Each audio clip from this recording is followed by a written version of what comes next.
Apakah ini masih berjalan demo? Berjalan, saya yakin. Sampai menjelang pelantikan presiden masih berjalan. Yang demo kan itu juga kita lihat coba. Jangan lengah. Ini kepentingan luar negeri.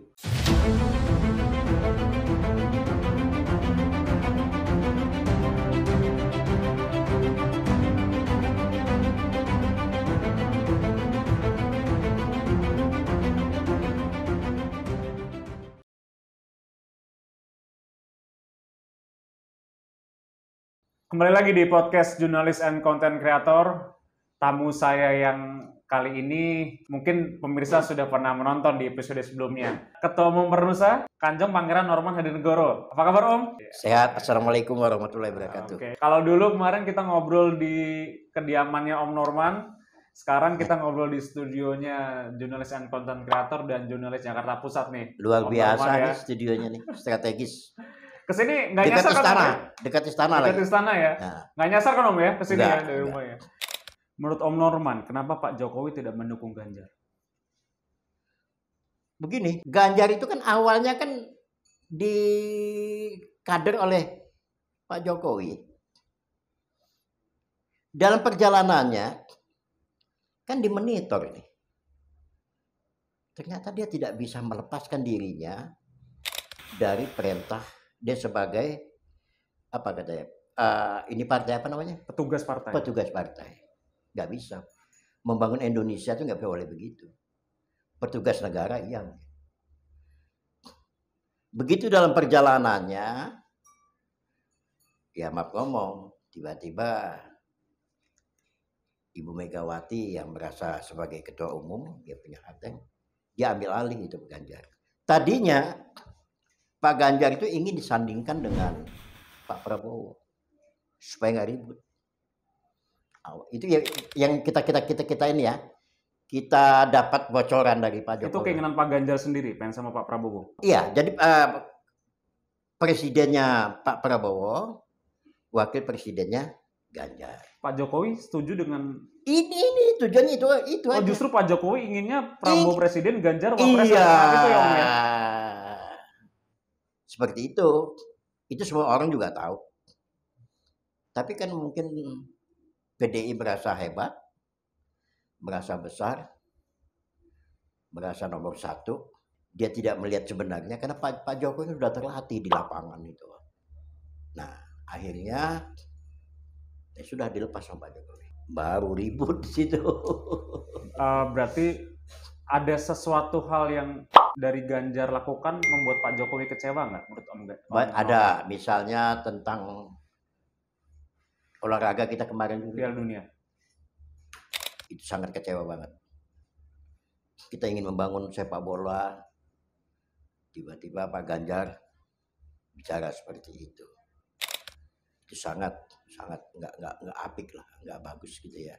Ada berapa poin lah yang mengecewakan. Dan begitu Pak Jokowi ke Prabowo, seharusnya bangga dong. Gibran bisa masuk ke Prabowo. Kenapa? Bagaimana kan pernah dikader di PDIP. Seharusnya didorong. Jangan semua satu keluarga dicaci maki.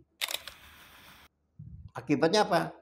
Ya Pak Jokowi caci maki. Ya ibu negara juga dicaci maki oleh grup ini.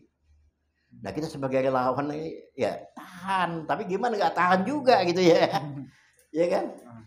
Tapi kita ngelus dada ya. Tapi efeknya tadi yang marah ya masyarakat, yang marah ya rakyat. Apa yang terjadi? Nggak bisa saya bayangkan. Saya nggak bayangkan tuh saingannya Pak Prabowo tuh ke PDIP. Ternyata tidak. Saingannya yang terkuat itu adalah 01. Loh kenapa demikian? Ini tadi. Kenapa Pak Jokowi dimaki-maki dan segala macam. Rakyatnya nggak terima. Pindah dia pilihannya ke 02. Pak Jokowi itu ya terbiasa loh dihina ya, dicaci maki. Ya tanpa PDIP Pak Jokowi nggak ada apa-apanya ya. Sekarang dibuktikan gitu.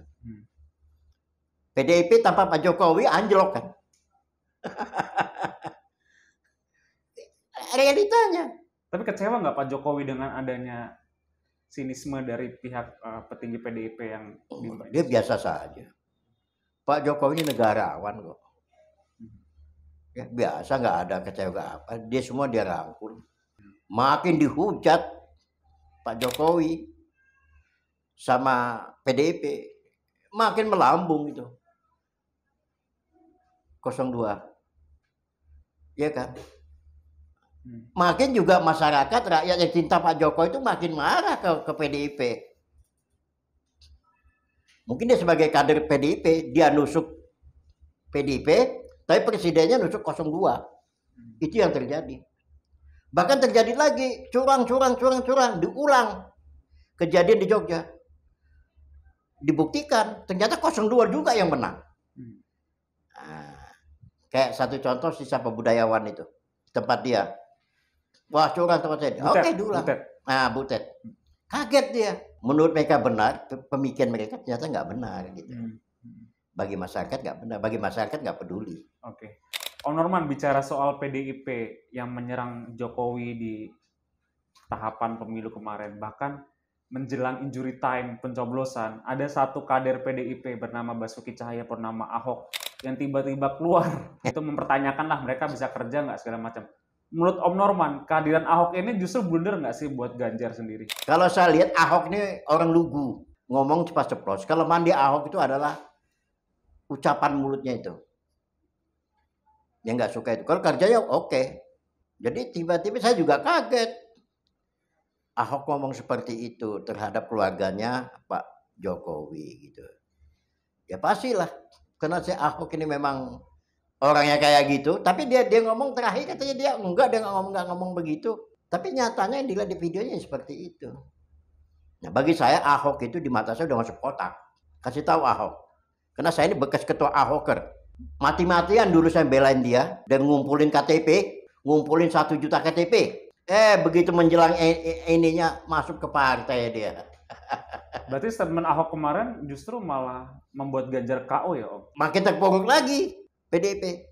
Dipikir kan Ahok ini senjata nih di mata PDIP. Ternyata sudah beda zamannya, alamnya udah beda. Kalau Ahok netral-netral aja, mungkin sampai sekarang masih selamat dia. Ternyata hanya segitu aja.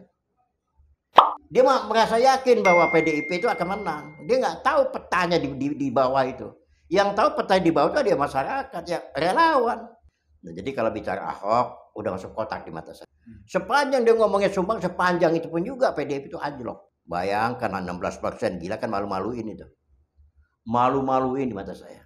Bahkan sekarang, yang tadinya keluar-keluar, nggak jadi caleg lagi deh. Kalah. Realita itu. Rakyat yang punya hak, rakyat yang berdaulat. Lu bayangin orang yang dicintai, Pak Presiden dicintai oleh rakyat Indonesia dimaki-maki gitu. Marahlah rakyat kan gitu kan. Siapa nyangka Pak Prabowo kan gayanya berubah total. Dia pepet terus Pak Jokowi. Kenapa Pak Jokowi ini luar biasa. Jalan aja sudah pengaruhnya tinggi. Jangan coba-coba maki-maki. Sama aja tuh antara 03 sama 01. Sama itu. Kalau 01 itu berbau-bau HTI situ. HTI tadi Om Norman nyinggung. Lagi rame demo berjilid-jilid menuntut hak angket dugaan kecurangan pemilu. Iya. Ada dugaan paham-paham tertentu nggak Om yang menyusup di demo? Oh sangat. HTI ini kan organisasi internasional. Partai internasional. Berpusat di Inggris. Sudah 32 negara yang menolak HTI. Indonesia udah mau dibubarkan, tapi orang-orang yang masih subur. Untuk siapa? Kepentingan siapa HTI? Kepentingan cukong-cukong kera hitam. Kepentingan negara-negara yang nggak suka Indonesia maju. Maka dibiayain. Gerakan mereka dibiayain oleh mereka. Uangnya nggak ada saya itu. Pengikutnya HTI itu makin banyak. Anak-anak muda semua didandani jadi mahasiswa. Jadi apa? Coba lu lihat demo-demo, uang dari mana itu? Termasuk demo yang kemarin menuntut kecurangan pemilu, Om Norman melihat ada dugaan menyusup di situ nggak Om? Ada semua, termasuk menyusup di orang-orang pintar. Jadi 01 ditunggangin oleh kelompok-kelompok ini. Jadi kalau HTI ini urutannya itu adalah TPI. Ya, di pengikut-pengikutnya itu. Wahabi. Itu kelompoknya itu. Dia masuk ke Indonesia dengan cara-cara macam-macam. Kalau Islamnya banyak ya dikacau-kacauin umat Islamnya itu. Apakah ini masih berjalan demo? Berjalan, saya yakin. Sampai menjelang pelantikan presiden masih berjalan. Berarti ada dugaan indikasi HTI gaya baru dong, Om? Orang-orang seperti itu saya tandain. Toh, yang demo kan itu juga kita lihat coba. Kita nggak bisa melarang karena ini negara demokrasi ya. Silakan aja. Tapi juga saya minta kepada BIN, BAIS, Badan Intelijen, jangan lengah. Ini kepentingan luar negeri. Nah ini anak-anak muda harus tahu bahwa betapa bahayanya ya HTI ini yang berkedok agama. Ujung-ujungnya pemakzulan. Mereka tuh ingin berkuasa, ingin merampas negara ini dengan cara-cara tidak demokrasi. Artinya isu kecurangan tuh jadi kuda Troya bagi kelompok-kelompok itu, Om? Oh iya. So dibukti kecurangan di mana juga mereka nggak bisa jawab. Di mana kecurangannya? Kan ada Bawaslu, ada KPU. KPU, Bawaslu kan dibentuk oleh DPR, bukan pemerintah. Mereka ini kan independen. Ada yang curang dikit-dikit, tapi kan ayo ulang lagi. Ternyata menang. Sudahlah, ini berjalan. Percayakan kepada Bawaslu. Makanya hak angket dan segala macam tuh yang ada di di DPR itu kayaknya maju enggak hidup pun tak mau nanti. Nggak jelas kenapa. Paling berkuah-kuah itu yang nggak bisa masuk lagi di DPR. Yang berkuah-kuah di DPR, periode berikutnya nggak bisa masuk lagi karena udah kalah dia. Bisa dibilang barisan sakit hati nggak sih, Om? Nggak apa-apa, nggak apa-apa. Gabung aja barisan sakit kan gampang kita tandain. Bagi saya tandain itu. Siapa aja nih yang Om Norman dan Nanda? Udah banyak. Berapa orang? Yang 100 orang udah tahu nih si A, si B, udah tahu. Dan orangnya itu aja. Dia lagi. Dari zaman pilkada DKI dari zaman pilkada DKI dia lagi. Bosan lihat mukanya. Cuman kalau di media-media nih Om, P3, Nasdem itu udah mulai ini nih, udah mulai lunak nih dengan isu hak angket ini. Mereka kayaknya udah mulai merapat ke 02. Om Norman melihatnya gimana tuh? Ya, kita lihat aja namanya politik ya. Politik itu sama-sama ngatur strategi. Kelihatannya di permukaan baik-baik. Padahal ngegebuk juga akhirnya nanti. Hati-hati. Kita juga harus waspada. Waspada kiri kanan. Dan nggak boleh lengah. Kita konstitusi aja. Mau merapat ke 02 silakan. Lebih banyak lebih bagus. Supaya pemerintah ini berjalan nggak terganggu. Biarlah yang jadi oposisi PKS aja. PKS atau PDIP. Biar rame. Rame nggak apa-apa. Tapi di DPR masih menang dong. Di DPR kan masih menang.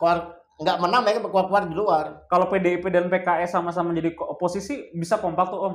Nggak bisa kompak tuh mereka. Ideologinya beda. Tapi oposisi? Iya. Nah sekarang kita ketemu presiden. Presiden Pak Prabowo itu tegas. Sangat Indonesia dia. Sangat merah putih. Sangat kebangsaannya tinggi. Mudah-mudahan ya ini kita jaga, kita rawat. Oke. Jadi tadi Om Norman yakin kalau rencana hak angket ini akan gembos di tengah jalan gitu. Mati sebelum berkembang. Apa ya? Kenapa? Nanti ending kalau hak angket ada dua versi ya. Kecurangan. Tapi di balik kecurangan ada kelompok lain tuh ingin memakzulkan Pak Jokowi. Itu aja masalahnya. Siapa tuh Om yang ingin memakzulkan? Ini kelompok-kelompok radikal tadi ini. Pesan Om Norman untuk orang-orang yang ingin menggulirkan hak angket. Nggak perlu dipesan tuh orang udah rusak. Saya katakan mereka udah rusak otaknya. Saya berani ngomong seperti itu. Mau berhadapan-hadapan dengan saya silakan. Kita debat. Dia pikir kalau dengan cara begitu pemerintah takut gitu. Enggak juga. Dipikir kalau dengan cara gitu siapa tahu diangkat jadi menteri kan gitu. Jadi ada tujuannya dong Om berkoar-koar seperti itu mereka. Ada lah, udah macam-macam lah. Misalnya di antara hati masing-masing, di antara mereka, ya siapa tahu gue dipakai sama Pak Prabowo. Kan begitu. Jadi ajang cari perhatian Om Norman. Ajang cari perhatian. Iya, satu. Kalau saya lihat Pak Prabowo udah kebal gitu-gituan. Pak Jokowi juga udah kebal gitu ya kan. Tapi di mata relawan ini dicap ini orang-orang hitam semua. Kemarin tuh di Instagram Om, di viral di media sosial, Amin Rais tiba-tiba menyalami Pak Prabowo tuh. Tanggapannya gimana tuh? Bagaimana ini orang juga nggak jelas juga. Kalau di pewayangan itu disebut apa namanya itu pesan kuning. Kita lihat kalau ada pengikutnya kan partainya harus masuk dong. Ini juga nggak ada pengikutnya. Sama aja kelompoknya itu. Tapi lama-lama juga ada yang meninggal satu persatu tuh kan. biang kerok itu. Kita diamin aja, kita anggap ini bumbu demokrasi. Kita jangan ngelarang. Ya, asal konstitusi, asal jelas, asal jangan anarkis. Zaman sekarang lagi susah. Jadi janganlah elit-elit politik ini mengajarkan kita yang nggak bagus. Rakyat Indonesia sudah memilih, pas yang dipilih kebetulan Pak Prabowo. Jadi rakyat berdaulat, nggak direkayasa itu. Itu apa adanya. Makin muak rakyat itu melihat kelompok-kelompok ini. Om Norman sebagai orang yang dekat dengan ring 1 Prabowo Gibran yang mungkin berada di situ juga. Ada nggak sih Om pasca keunggulan ini orang-orang yang berada di luar koalisi 02 ini banyak yang tiba-tiba dekat ke 02 untuk ya lobby-lobby tipis-tipis. Om Norman melihat ada hal itu nggak? Oh ada, ya tadi dengan cara ngancam. Orang kalau minta sesuatu kan macam-macam cara. Ngancam, kalau nggak tuh baru gua bongkar nih. Pasti takut kan orang tuh. Ya udah tenang aja nanti gua carikan ininya. Ada, itu ada pasti ada. Tinggal timnya aja nih mau menerima apa tidak orang-orang kayak gini. Menurut Om Norman diterima nggak? Itu bukan urusan saya ya. Kalau saya sudah melaksanakan tugas sesuai dengan perintah Pak Jokowi. Yang penting bangsa Indonesia ini maju. Bicara soal Anies dan Ganjar, kira-kira mereka bakal jadi seperti apa nih pasca hitung cepatnya nanti yang kemungkinan besar akan dimenangkan oleh 02. Kalau Anies bakal seperti apa Om? Kalau Anies itu memang ya kayak gitu. Ini juga lagi cari-cari celah. Oke. Kepengen nyalonin gubernur lagi nih kelihatannya. Saya tuh prediksi saya tuh nggak akan meleset lah. Spesialis dia. Kenapa? Karena dia punya komunitas. Komunitas ini ya pesanan. Terus terang aja. Makanya yang ditakutkan di kelompok Anies, kalau kita melihat di kelompok Anies itu adalah pesanan mereka membuat gerakan-gerakan yang menggoyahkan masyarakat Indonesia, ya, radikalisme. Itu yang saya lihat. Nah itu yang kita sebut itu bahwa ini kena pesanan. Ada yang bayar. Kalau Anies kan nggak punya partai. Enggak kan, kesini ayo, ke situ ayo, dan dia senang gituin, senang deh aja. Makanya kemarin ini mau nggak jadi presiden itu pengikut-pengikutnya pada maki-maki semua. Makanya kalau bisa demo ini terus berlanjut gitu loh, untuk nggak ganggu, karena ada cukongnya masalahnya.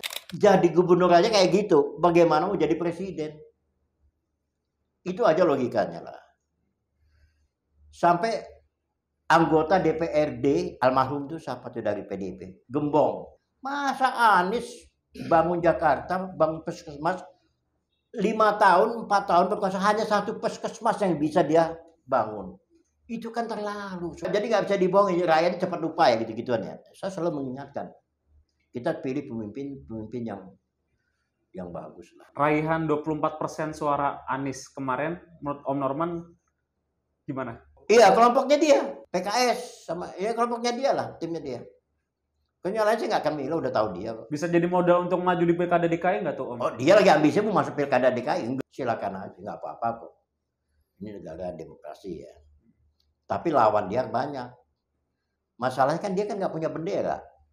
Partai mana yang akan ngusung? Nasdem sudah ada calonnya tuh, Golkar sudah ada. Gerindra nggak mungkin, utangnya aja belum dibayar. Anies kan utang tuh sama Gerindra yang biayain. Paling-paling PKS. Cukup kuotanya enggak? Itu masalahnya. Kalau saya ada kecenderungan ke sana dia. Kalau omongannya wah manis itu. Diplomasinya tinggi. Makanya saya bilang dia ini cocok ini jadi guru. Jadi motivator guru. Karena ucapan kata-katanya itu kan bagus. Tapi suruh kerja enggak, nol. Kira-kira bakal dipasangin sama siapa tuh Om? Anies kalau misalnya nanti memang mau maju Pilkada DKI. Sama Egy Sujana cocok itu. Iya, cocok itu. Iya kan? Udahlah. Nggak usah yang ini deh, sama-sama itulah. Kebetulan Egy Sujana itu senior saya ya. Jadi saya berani ngomong begitu ya. Sekarang Ganjar nih. Ganjar kemarin dilaporin ke KPK nih Om. Oleh itu. Apalagi itu kan? Om Norman melihatnya pelaporan ini gimana sih? Saya belum baca itu ya, kan masih dalam dugaan pelaporan ya. Saya belum lihat. Biasalah tuh, biasanya setiap gubernur punya jatah gitu-gituan. Mungkin Anies juga kalau dibuka juga kena juga kali ya. Tapi menurut Om Norman kenapa Ganjar sampai dilaporkan? Apakah ini upaya untuk mengancam PDIP Enggak agar juga, tidak enggak juga. hak angket. Jadi boroknya itu yang disembunyi-sembunyikan akhirnya kan keluar juga. Setiap kita menyembunyikan barang busuk tetap ketahuan juga. Nah itu baru itu satu, belum yang lain. Kasus-kasusnya kita kan nggak tahu. Saya juga kaget dugaan saya. Yang namanya bank Pemda DKI punya atau bank milik Pemda daerah itu ada sahamnya gubernur, ada jatahnya gubernur. Kalau untuk proses hukum di KPK, Om Norman melihatnya bakal berjalan nggak nih terhadap Ganjar? Atau hanya mentok di laporan aja? Dilihat keakuratannya kalau saya lihat. KPK juga nggak bodoh ya. Dilihat keakuratannya. Kalau ini memang layak, Ganjar lunak atau tidak ya udah kalah, mau ngapain lagi? Mau lunak kayak mau nggak lunak ya udah kalah dah, gitu aja lah. Cuma dia mau cari porsi, gue mau kemana larinya nih? Kira-kira kemana tuh Om Norman? Hah? Kira-kira kemana? Nah, tanya sama dia seharusnya. Saran Om Norman lah. Hah? Saran Om Norman untuk Ganjar, kira-kira bakal cocoknya kemana nih dia? Iya, ya jelas 5 tahun ini ya nganggur dia ya. Kalau misalnya urusan dan KPK ya urusannya dengan bolak-balik ke KPK. Begitu memang betul jadi tersangka ya masuk di penjara kan gitu. Ya kan? Tapi kalau PDIP berkoalisi ke Pak Prabowo, mungkin Ganjar salah satu diselamatin. Jadi apa kayak duta besar kayak. Kalau di Pilpres sendiri, capres-capres ini stres nggak sih Om yang kalah-kalah ini? Ya pasti stres ya. Cuman dia kan pintar-pintar menahan diri. Bagaimana sih orang sudah memimpikan, apalagi kan dia digombalin sama orang terdekat, jadi presiden kan sur dia kan. Nah, terbayang-bayang kan, kayak Anies terbayang-bayang itu. Jalannya aja sudah kayak bagaimana, udah kayak presiden gitu kan. Nah itu. Jadi begitu juga Ganjar. Ngebayangin dia. Kalau presiden sudah pilihan Tuhan lah. Garis tangan. Pilihan rakyat itu suara Tuhan. Nggak ada yang bisa ngelarang. Mau dihambat seperti apapun juga. Kalau Pak Prabowo memang sudah wayahe, kalau saya lihat. Udah saatnya dia jadi presiden. Karena dia sudah tahu dia petanya 2 kali dia nyalonin presiden. Dia tahu petanya Indonesia kok. Udah terlatih dia. Untung sikap dia berubah ya waktu sama Pak Jokowi. Enggak, dulu kan beringas, di mata kita kan beringas, cepat emosi, cepat darah tinggi. Ini enggak, kita jadi kasihan sekarang melihatnya. Gemoy terharu melihatnya gitu ya. Nah ini kita dorong sama-sama. Apalagi Pak Jokowi ini kelihatannya penuh harap terhadap Pak Prabowo ini bisa melanjutkan program-program ini. Dan presiden yang terpilih pun atau anggota dewan yang nantinya terpilih pun bisa mengayomi semua masyarakat, tidak memilih-milih siapa pemilihnya atau konstituennya. Dan ini nih yang penting nih, di-subscribe terus channel Jurnalis and Content Creator supaya kami bisa memberikan informasi yang bermanfaat buat Anda semua. Sampai jumpa di video selanjutnya. Oh, makasih ya.